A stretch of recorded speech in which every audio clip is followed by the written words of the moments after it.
dengan penelitian yang saudara lakukan ya.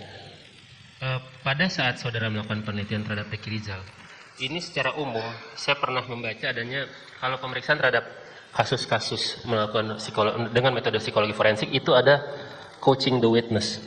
Jadi ada teknik-teknik yang dilakukan kontranya yang memang melatih seseorang untuk mengelabui psikolog-psikolog. Dan itu mungkin teknik di jurnal-jurnal di Scopus banyak ya tentang itu. Nah, bisa dijelaskan? Ya, memang betul Bapak Jaksa bahwa ini juga salah satu hal yang artinya kemudian radar ini kami naikkan gitu ya dalam pemeriksaan sejauh mana kemudian kita melihat bahwa ada kemungkinan yang bersangkutan menyampaikan keterangan ini karena coaching seperti itu.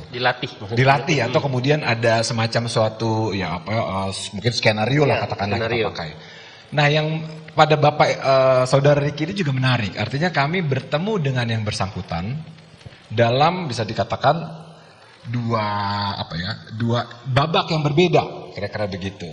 Nah, memang kemudian tadi kami juga pakai indikator yang tadi keterangan misalnya verifikasi atau kemudian kekayaan dari detail gitu ya. Kepada di babak pertama misalnya ketika ditanya pada saat tanggal 7 ada apa misalnya oh ya tidak ada apa-apa, oh ya hanya bakso saja misalnya begitu ya. Atau mungkin bisa karena waktunya terbatas. Ya.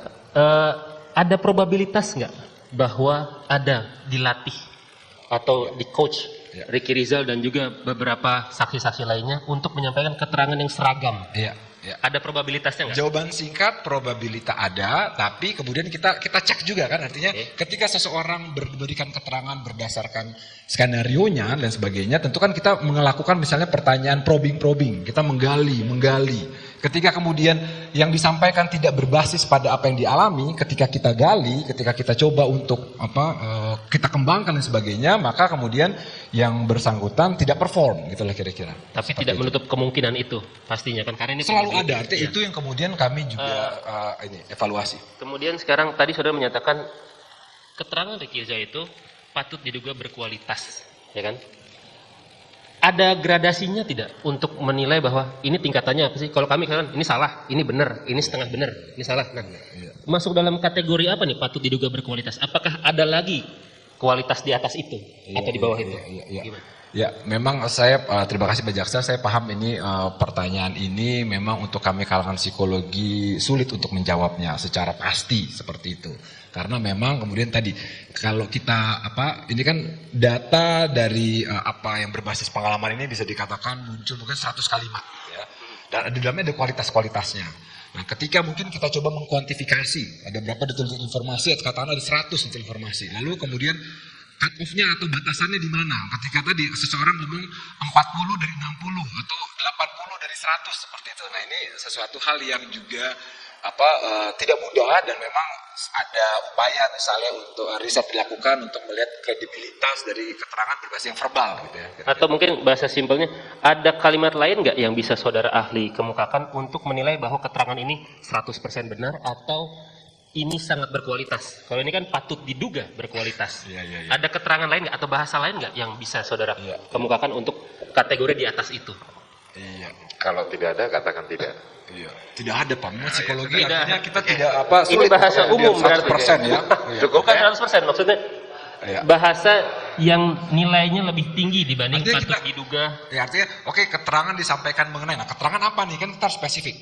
Keterangan tentang adanya suatu peristiwa bla yang spesifik itu ini untuk berkualitas atau tidak gitu. Untuk yang tadi saudara menyatakan bahwa keterangan RR patut diduga berkualitas itu untuk keterangan apa? Keterangan tadi dan apakah sebenarnya itu bisa ditingkatkan kualitasnya menjadi sangat patut diduga berkualitas misalkan seperti sangat berkualitas gitu. Ya, artinya bisa saja artinya ketika kemudian yang bersangkutan mampu misalnya merekam dan mengutarakan kembali menit per menit misalnya seperti apa yang sebenarnya terjadi. Artinya ada beberapa hal yang memang tidak bisa disampaikan atau tidak dikeluarkan oleh Ricky Rizal sampai saudara menyimpulkan patut diduga. Padahal apabila ada yang lebih dikeluarkan, itu bisa menjadi sangat seperti itu ya. Saya pikir ini disebabkan oleh memang memori dari individu ini kemudian kita mengandalkannya tapi tidak tidak bisa seperfect itu gitu Pak. Karena kemudian memori ini kan rentan ada kontaminasi, ada error dan sebagainya. Jadi memang tidak akan bisa seperfect itu. Seseorang tidak bisa menjelaskan detik per detik, menit per menit atau ya menit per menit tentang apa sih urutan yang terjadi pertamanya begini dan sebagainya. Tetapi misalnya ada tema-tema atau yang